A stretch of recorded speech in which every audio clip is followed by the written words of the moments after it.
limitation's like It's 7 years. it's As possible. long as you murdered someone. It's well, don't murder anybody. It's possible you can get in a lot of trouble. That's a different topic. You know, hey guys, welcome to the Words with Woodsman podcast. We're recording, by the way, and you. I hope it just started. Well, I think the first thing they heard was murder someone. So let's. That's a different topic. No one was harmed in the making. Restart. Restart. No, I'm not going to restart. Welcome to Words with Woodsman. Yeah. We need a refresh. Yeah. The one time we wanted to cut out. So what you guys are walking in on here is Randy to talk. we were having a conversation about pranks that either we've pulled or that was pulled on us. And as you can imagine with this crew, they can get pretty interesting pretty quick. Yes, they can. We're reluctant to share. Yeah. Our wives, I think, listen to some of this. So I don't think they do. We're good. This is back in high school, so I'm just trying to think of the statute of limitations have ran out. I mean, our senior year, we were stealing everybody in our county's reflector lights at the end of their driveway so we can stick it at the schoolyard for our little senior prank day. Yeah. And we just took them all. Like the whole front yard was full of reflectors. And good thing our parents never looked in our trunks because a lot of us had a lot of reflectors in the back. So of the there's trunk. some county in Michigan that was Ohio. Ohio. I'm not No gonna wonder name their the roads are county. so Was that high bad. school? Oh no, I'm pretty sure everybody remembers. I don't get at the that prank though. Who cares? They're reflectors. time. We Look, were a man. good group of kids that Stealing didn't do anything. reflectors. Yeah, I mean, like That's we like- did another one. If the twins listen, we went. Me and Nate and Corey went to go scare them by lighting fireworks and taking off. And across the road is a quarry that Corey's parents owned. Funny enough. Corey's Corey. Yeah. And so we parked over there, walked over, lit the fireworks. They went off, boom, boom, boom. Their dad, Steve, was out there with a new puppy, which scared the puppy, made Steve mad. We took off running, and we're sitting there over laughing. All of a sudden, we see Steve's truck coming at us. Oh no. So Corey jumps in his car. It's white and purple. We call it the Barney. And then I had mine, and Nate was with me. We ripped out of there. Well, somehow he stopped Corey. I ripped through the stop sign. Lights, come on, cop. Oh no. I'm like, oh, crap. But he doesn't turn around. He pulls into the Corey. On the back seat is a big old bag of fireworks. Not allowed to have. So Nate's like, we need to go back. It's like, we're not keeping them in there. Throw them out in this yard. We'll get them on the way back when we come back. Dispose of evidence. So we turned around to go back and act like, what happened? Oh, we acted dumb. Good thing Shelly comes in, his wife. And because he was going to Corey was cuffed. Oh no, he was going to jail. Oh, he was, yeah. And we were like, what? And the cop wanted to look through the car to make sure we didn't have fireworks. Oh, no, go through the car. Go ahead. And she got Steve to calm down. And so the cop left. Everything was good. So when we were leaving, I told Nate, I said, I'm not going to take the car out of drive, but jump out, grab the fireworks, get in the car while the car's moving. So the cop doesn't see the brake light stopping and then be like, whoa, what's going on? So he does it and throws him back in. And then we go to Nate's house. His mom comes out just ripping us. And I'm like, great. And my mom was on a work trip with my stepdad. So I was like, well, she'll hear about this when she gets back. Yeah. So, yeah. So I feel like this podcast needs a disclaimer, okay? Because we're getting into April. Maybe this is the old student pastor in me talking. Yeah. We do not endorse or recommend any of these stories. It's April, so it's getting time for like seniors to start pulling pranks. Yeah. And so I went to high school in a rural town in South Mississippi. That's not news to anybody, but. So they would do things like someone released an alligator into our courtyard. Like the seniors went and captured about a 3-foot alligator, released him into the courtyard alive, painted like George County Rebels, which was our mascot, right, on the side of him. And they had to call the game warden to come wrestle. The principal had to call the game warden to come wrestle the alligator and get him out of the courtyard. I'm surprised where you were at. Like 90% of them weren't prepared to fight it. Like, I know, that's they were- it. they It's weren't only a ready for 3-footer. this. They weren't ready for this. But also you had this was a crazy one. So someone found we have a lot of armadillos in Mississippi. Okay. It's quite a thing. And there's not as many in East Tennessee, I've noticed, but, had a bunch of armadillos. And what you don't know, well, a lot of people might realize, this is kind of gross, but when an armadillo gets hit by a car, they get really stiff, but they're stiff, like they're straight up stiff. Like, and they usually die with their arms straight out like this. And so someone took a dead armadillo, hot glued a cigarette in one hand and a beer can in the other, and they put the armadillo in a pothole in the middle of the road. And so as funny. cars were driving by, you got this armadillo that's like king of the hill in it, just chilling in the middle of the road. And so like you had things like that. We had one group of girls went to the bait shop before school. This is terrible. We're giving all kinds of ideas. Yeah. And we're in front of a high school. Went to the bait shop before school and they cleared out the crickets.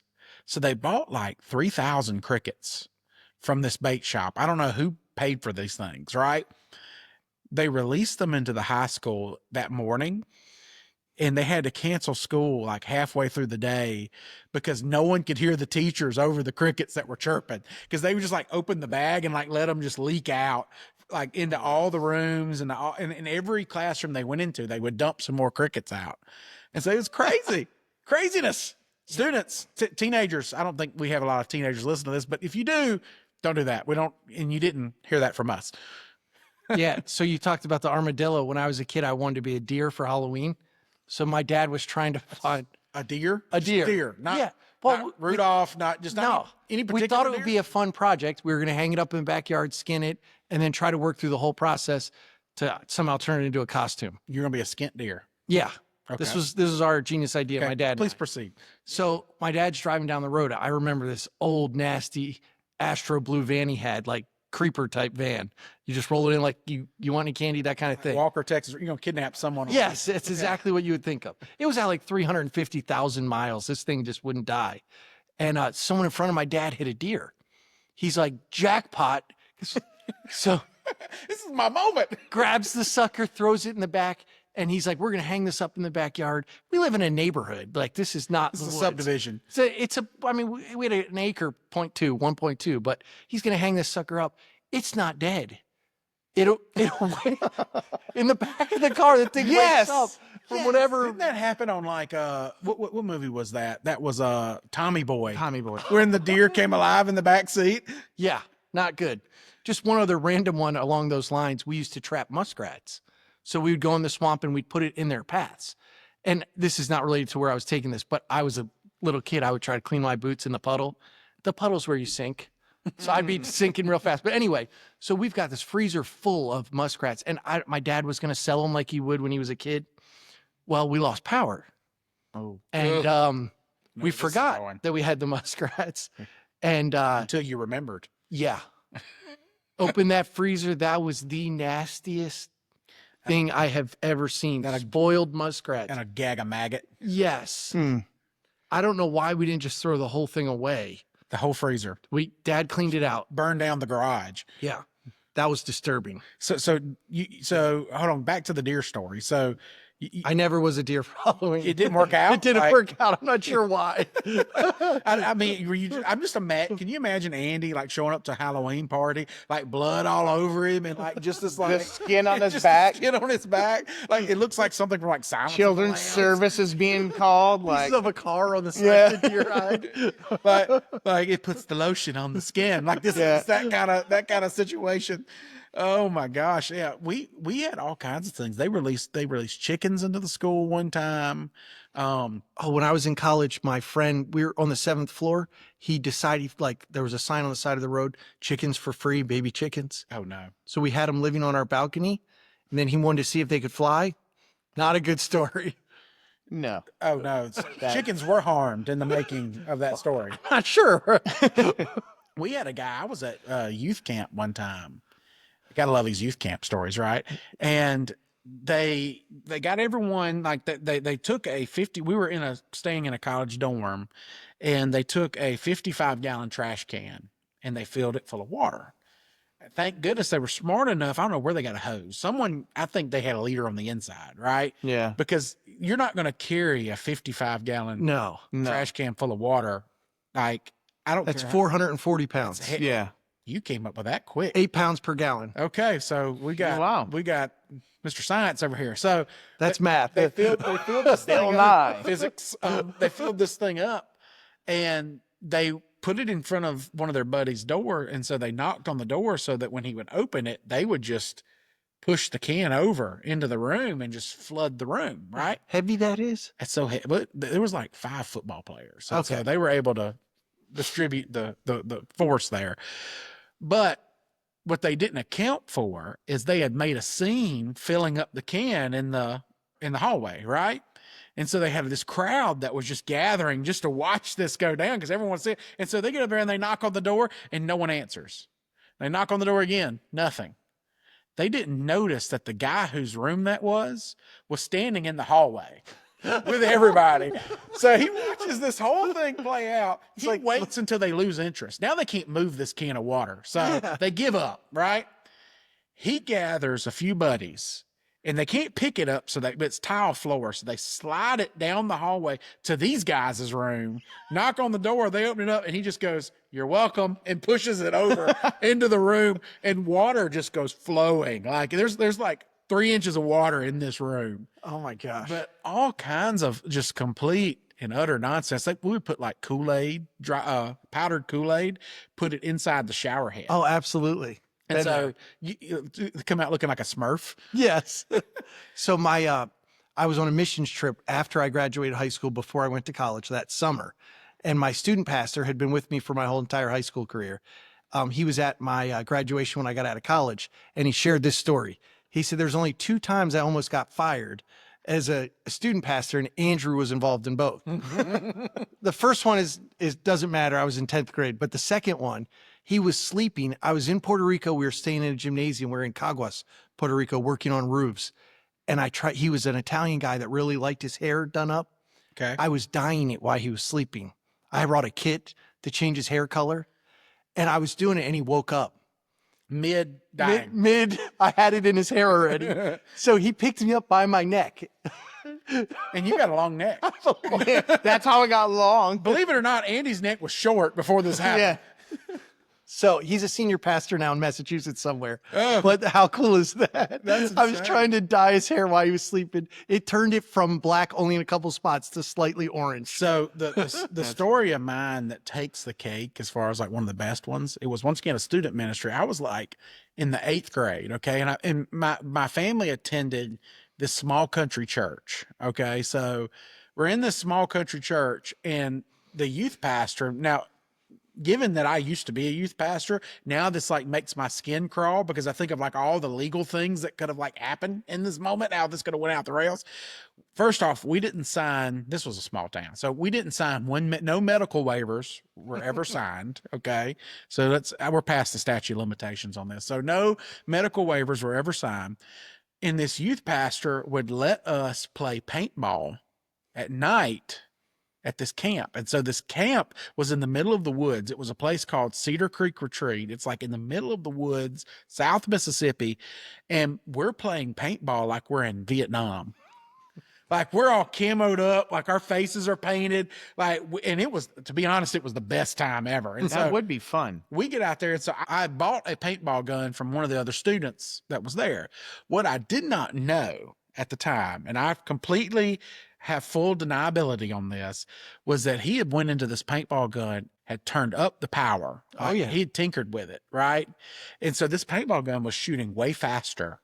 He didn't tell me any of this, right? It was a fun way we figured it out. Yeah. But so we're out there, and I had gotten a tree had fell over. This was right after Hurricane Katrina. So a tree From the paintball gun. No, a just tree, a tree had fell over in the woods, and this is at night, and we're playing capture the flag. And so I had set up a sniper position protecting our flag. yeah. And so I was laying in a treetop, like on the ground, flat on, like you couldn't see me. It's dark. And I've got just the barrel of my paintball gun sticking out of this treetop. Aimed at the flag. Aimed towards the flag. There was this guy named Quinn. So Quinn was notorious. Like Quinn would never surrender. It was never in his, like I'm surprised Quinn didn't grow up to become a Marine, but I'm actually kind of surprised he didn't, because Quinn was like, you will shoot me before I surrender. Like you could have it point blank. Well, so Quinn has that reputation. So Quinn, I start seeing him about 50 yards out, making it towards this clearing to where the flag is. And so I wait until he's about 30 yards before I start shooting. He's 30 yards. I'm pop, pop, pop, pop, pop, pop, but he's not stopping. So I'm like, I must be missing him. It's dark. I can't see the rounds, right? The paintballs. And so I'm going pop, pop, pop, pop, pop, pop. Finally, I watch him. The flag is sitting on a picnic table. I watch him sit down on the picnic table. And I'm like, that's weird. I just keep shooting. Pop, pop, pop, pop, pop, pop. And it's like, he's not shooting back. He's not capturing the flag. He's just sitting there. I'm like, and finally it weirded me out enough that I finally just stopped. I just stopped shooting.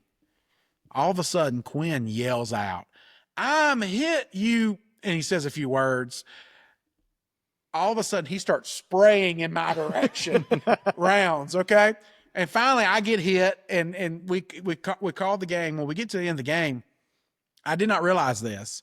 So my first shot was about 30 yards from the flag. It hit Quinn in the chest and took his breath away. So he couldn't yell. So he couldn't yell that he was hit. We counted, and I didn't realize this, the gun was turned up so much. We counted 22 whelps from the base of his neck all the way down the side of his body, where I just peppered him, because the first shot hit him in the chest, took his breath away because the gun was turned up so powerful. Yeah. The rest of the shots were just turning him into hamburger meat, and I had no idea I was hitting him. So we get through, and later on that night, the girls decide that they're going to come prank us. They have no idea. They were stayed at a different place. All the guys stayed here. Yeah. Well, the girls decide they're going to come over and prank all of the cars, right? And so they come over, had no idea that we've been playing paintball for hours, had no idea that we're basically still in Vietnam mode at this house, right? And so all of the guys are just hanging out, and we're doing what 7th and 8th grade boys do in a that kind of a setting. We're farting and we're burping and we're eating snacks, and all of a sudden one of the guys comes running in and he goes, "The girls are here. They're pranking our cars." Well, one of the older guys stands up, reaches down very calmly, grabs his paintball gun, and walks outside. The rest of us were like, this is a leadership moment. We reach down, grab our paintball guns, we go outside. And it sounded like World War III. There was guns going off. There was fully automatic. Screaming. Girls screaming in the woods. The neighbors call the cops. Oh my God. Because they hear like teenage girls screaming, and they just hear automatic machine gun fire going off in the woods. And so the cops show up. The youth pastor goes, "Hey, I'm going to go out there and I'll talk to him." So he goes out and he talks to him. He convinces the cop to arrest him. As a joke? As a joke. Because the cop was like, "Oh, once he realized that, hey, this was," he's like, "Oh, that's totally fine. Just try to keep the noise down so the neighbors don't." And he goes, "Hey, man, you think you can arrest me and you think you can make it look good?" And the guy goes, "Say no more." So he waits until all of us are outside, and he grabs the youth pastor. I don't think the youth pastor planned for this, slams him on the car as hard as he can, and like handcuffs him, says he's going to jail. Of course, we're on the 8th grade, so we're all crying. Like, right, we've lost our youth pastor. We've already been through like 5 youth pastors. Like, we've now got him. The prior 4 have been arrested. He's going to jail. The other one may not let us play paintball. And so, like, all that thing, he puts him in the back of the car and he says, "These are the consequences of your actions, boys." And like turns on the lights and starts driving away. Well, really drives around the corner and lets the youth pastor out. But it was amazing, but awful in the moment. Yeah. So, yeah. So that's what happens in rural Mississippi. One more funny story. Well, we may have to get it after the break. So let's take a After quick the break. break. We'll hit your story, and then we'll dive off into the book of James. We'll be right back.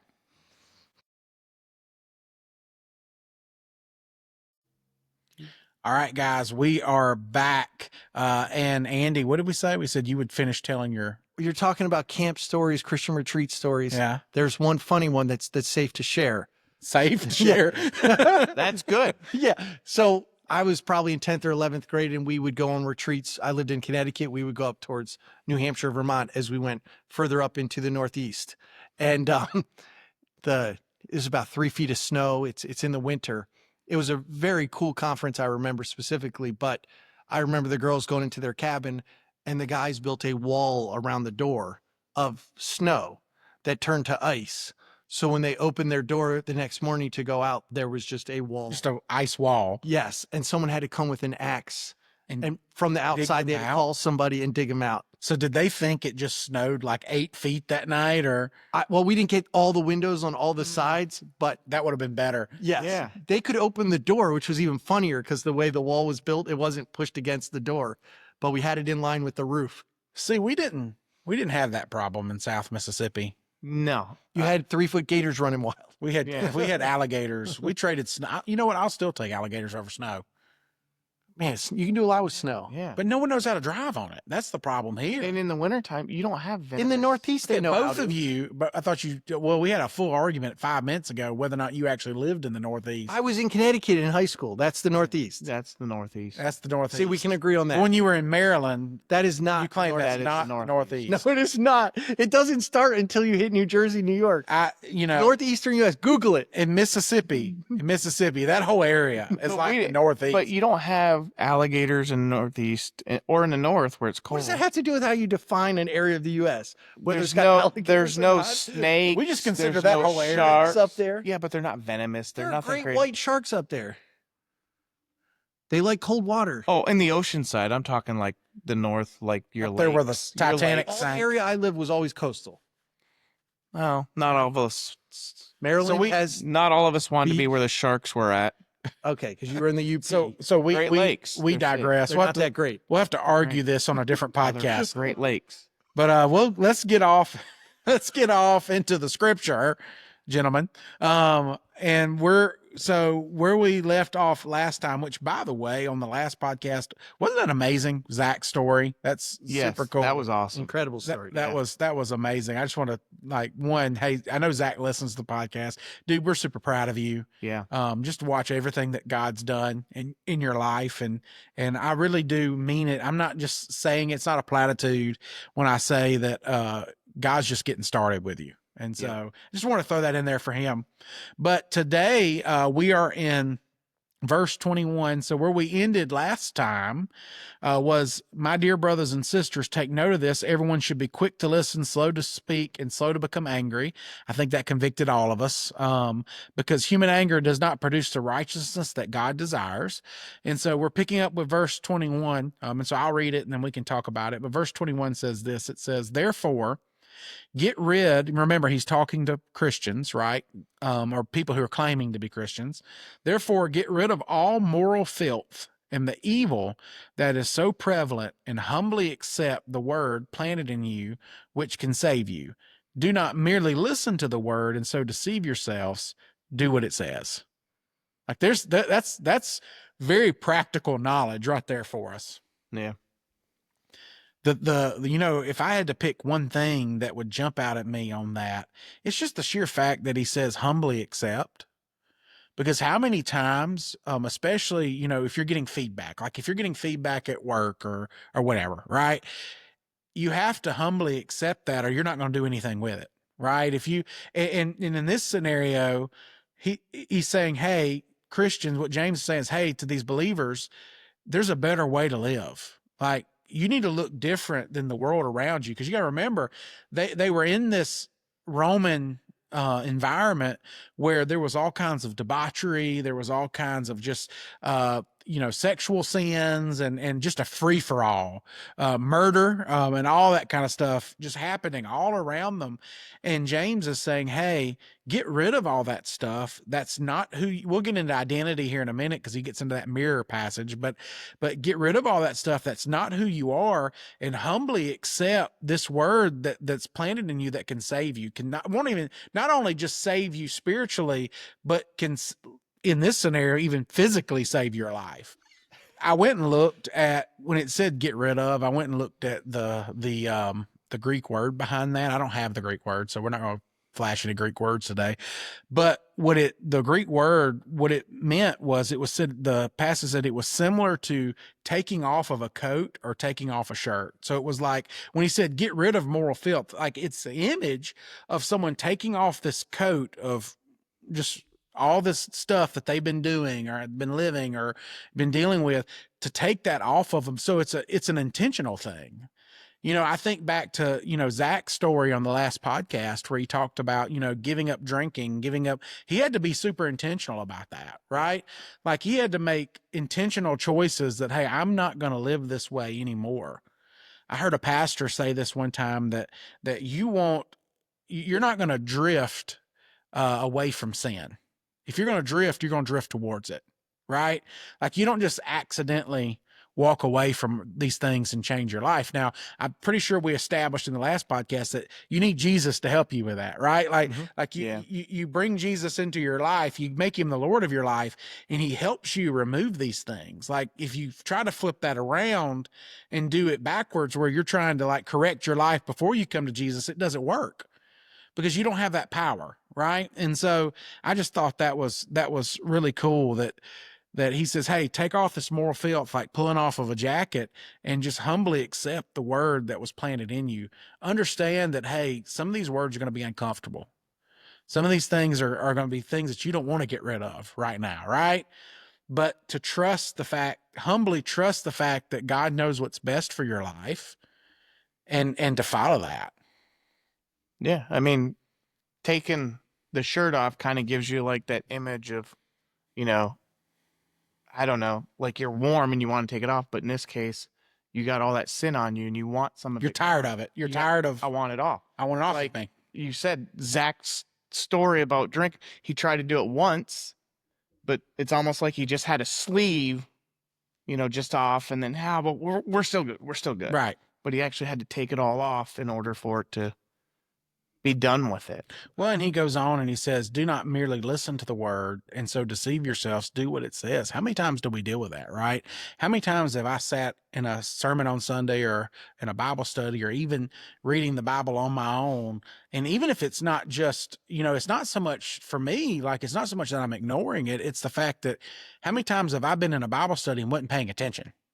Yeah. Yeah. Or I was off in, Never Never Land in my mind, thinking about the next thing I wanted to do or what I was going to do after the Bible study. Usually it's probably where I'm going to go eat, but my mind's focused on that, and I'm missing stuff. Right.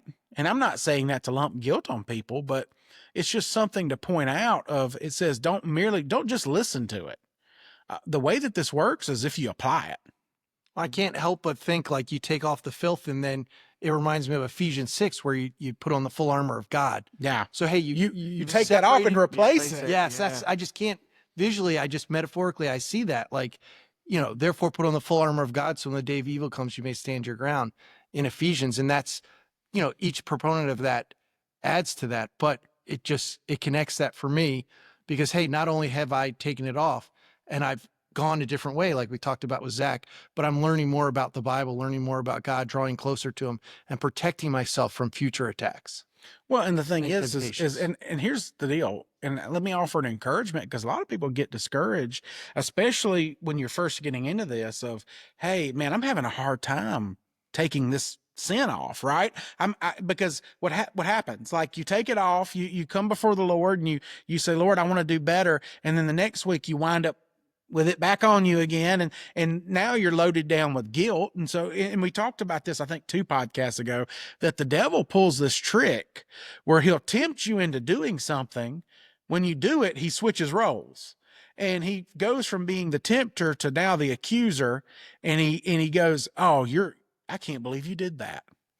I can't believe you call yourself a Christian. The guilt, right? Yeah. And here's the deal. And I had a guy explain this to me one time. I think it's so good. And I think it's important to point out the difference between shame and guilt, right? Shame, there's a healthy version of guilt, right? So a healthy version of guilt keeps me from doing those things again, right? It's the Bible calls that actually conviction. And so like if I walked over and I stole something from you, and I'm a believer, right? I saw, that I saw $5 in your bag over here, and I just said, you know what, I want that today. So I just grabbed it. And as a believer, I should feel convicted by that, right? I should feel guilty. And the point of that is so that, I feel that way in the response is that I come back and say, hey, Andy, I'm so sorry. I did this. Will you forgive me? Here's it back. That's guilt in its right form. But the difference is when I'm done, that doesn't form my identity. That's not who I am. I recognize that that's not who I am. That's why I came back and said, hey, will you forgive me? Shame is the other side of that. So shame is, man, I'm an awful person. I'll never be good enough. Like it goes so dark. Shame says that why would God ever want me? Why would, you know, there's no way I'm ever getting out of this. It goes beyond guilt into the dark levels. And the thing is God doesn't bring shame to us. He sent his son to a cross to take our shame. Right. To make it to where we could know him, where we could experience what Hebrews says of being made perfect, right? Not because we're doing all the right things, but because his sacrifice makes us perfect. And so guilt, there's a healthy version of guilt, but there's also shame. God doesn't lump shame on us, but he will bring conviction and guilt to us. But that's only to make us better. That's not to push us away from him. It's to pull us closer to him. Kind of like a guardrail he puts up. Yeah. That's a great analogy. That you just don't drive right off the cliff, but right. Well, and the repentance is action oriented, right? You take responsibility for what you've done, you ask for forgiveness, and you move on, and you know that God loves you, is forgiving you, but you still have to work on those human relationships. Well, and you may have. Well, and in verse 23, the next couple verses, and I'll go ahead and read them, but he kind of gets into why we do that, right? Like why does this matter? Well, it matters because verse 23 says this. It says, anyone who listens to the word, but does not do what it says is like someone who looks at his face in a mirror and after looking at himself goes away and immediately forgets what he looks like. And I can't help but think about identity with that. Like 1 John, it says you're a child of God. Hebrews says you're being made perfect. You're not the person once you've given your life to Jesus, because remember, that's who he's talking to, right? That's the context of James's whole letter here, is he's talking to Christians. He's saying, hey, that's not who you are anymore. When you don't apply this word to your life and you don't take off this coat, right? And you're on the reason why you're taking off this coat is because it doesn't fit anymore. Like that's not your size anymore, bro. Like you are a new creation. You are someone new. And the fact of the matter is so many times it would have been very easy, going back to Zach's story, it would have been very easy. And if you're confused on what we're talking about on this podcast, go back to the last episode and listen to Zach's story, because it would have been really easy for Zach to go, hey, I'm just an alcoholic. I mean, there's no hope for me. Yeah. The shame. I'll never be anything more than that. And he even kind of said that, right? Mm-hmm. Like there was moments where he thought that of like, wow, this is just the way it is, right? Mm-hmm. And the point is when you give your life to Jesus, no, that's not the way it is anymore. It's not who you are. Yeah. And you said looking at the person in the mirror, all I thought was Michael Jackson's song, The Man in the Mirror. You gonna sing it? Please. No. We want to keep viewers coming. But in that song, it kind of relates to like really looking at yourself to see who you are. And is that truly you, or is that somebody else? Who do you see in that mirror? Yeah. Do you see an honorable man? Do you see a Christian man, somebody faithful? Or do you see that person of shame?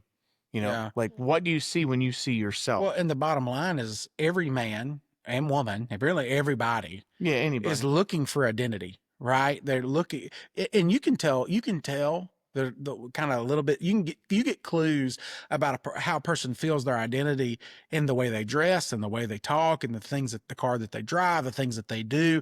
Like you can tell, like, for example, I'll take fishermen, for example, right? Or let's just use me because I'm right here and I'll pick on What myself. color is that shirt? I think it's salmon. Oh, we'll take salmon. Okay, there we yeah, go. my wife would be proud. I would eat that. But like I've got for example, I love the outdoors. I've got a camouflage hat. I got a camouflage computer thing. Like those are all things because I'm gravitated towards that's revealing something within my identity that I feel like I'm an outdoorsman. It's something I'm drawn to. And the reality is you just kind of zoom out on that and think about your life, and you'll realize, hey, there's these little clues to where I feel about my identity. But here's the deal. This camo hat, this is not this may be things that I like, but because of Jesus, they're not my identity. My identity is a child of God. Mm-hmm. My identity is I'm being made perfect because of his sacrifice. I'm one of his. And that identity overarches over every other thing in my life. And that's because of what he's done in my life. And so when you got that, I don't have to keep searching anymore, right? Like I'm not running to all these different things that this world is offering, looking for an identity because Jesus has already given me that. And that's the thing that where, James wants these people to get, the place where he wants them to get, but that's also where God wants us all to get. And trust me, it's a daily battle, right? Because I deal with it every day. Like I have to keep going back and reminding myself that, hey, Jesus is my identity. It's not in stuff. It's not in things. It's not in how well I do this or my job or anything along those lines. The reminder for us is, hey, once you've given your life to Jesus and you've stepped into that's your identity is him. Mm-hmm. Yeah. And you don't have to keep searching. I don't have to spend the next, I'm 30. I keep getting my age wrong. My wife she's like, you don't ever remember. I keep thinking I'm 35. I think I'm 30. I don't know how old I am. What year were you born? 91. That's the same as my sister. I don't know how old you are either. 34. What month is your birthday? You just calculated how heavy a gallon. how heavy I get it, but what month is your birthday? April.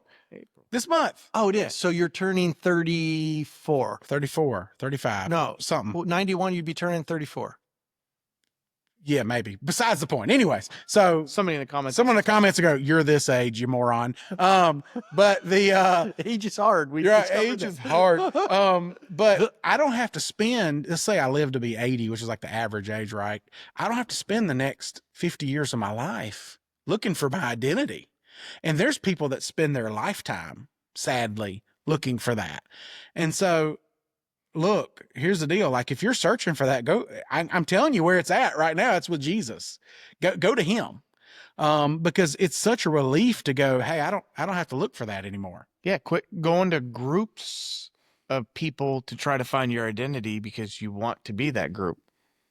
Just find yourself, and the groups will come of the group of Well, and people you find wanna be with. yourself in Jesus. Yeah. Because I you mean- won't find it in a relationship. You won't find it in drugs. You won't find it in a hobby. Everyone always gravitates to the bad stuff. Like, and that's a real thing because people deal with that, like alcohol and drugs. But there's people that try to find their identity in good things. Mhm. And that's still not going to work out for you. Like your job. Like if your identity's in your job, well, you could get fired tomorrow. Then what you going to do? Right? Or you could get someone else shows up and they're better at your Get job. a new boss. There's always someone better. Right. And what you going to do then? No, go find your identity in Jesus. And then when you show up to your job and when you have setbacks or that's not your life, right? Sure. It might disappoint you and all that kind of stuff. And that's fine, but it's not your identity. If we would really take that in, I think that could really change a lot of how we approach stuff. It'd help a lot of people out. I mean, to find themselves instead of always being upset or sad or depressed. I mean, Yeah. because most of the time people are just trying to find themselves and they don't know where to. I'll say this. There's been a lot of things in this life that, things, whether it be people or situations or jobs or whatnot, there's been a lot of things in this life that have let me down, but Jesus has never been one of them. Mm-mm. Never once has he ever let me down. There's been times when I've asked him for things and the answer was no. And I didn't like no at that time, right? But zooming out now, after you let some years get by, you realize that no may have been the best answer for you. And so we are about out of time. And so it was a great episode today. Yeah. So when we come back next week, we'll pick up with the next few verses in James. But you guys have a great week, and we'll see you next time. Peace. You guys got to coordinate that. Thanks for listening to the Words with Woodsman podcast. If you enjoyed this episode, be sure to follow us on Apple Podcasts, Spotify, or wherever you listen. And if you're watching on YouTube, hit that like button, subscribe, and turn on notifications so you never miss a new episode. We'll see you next time.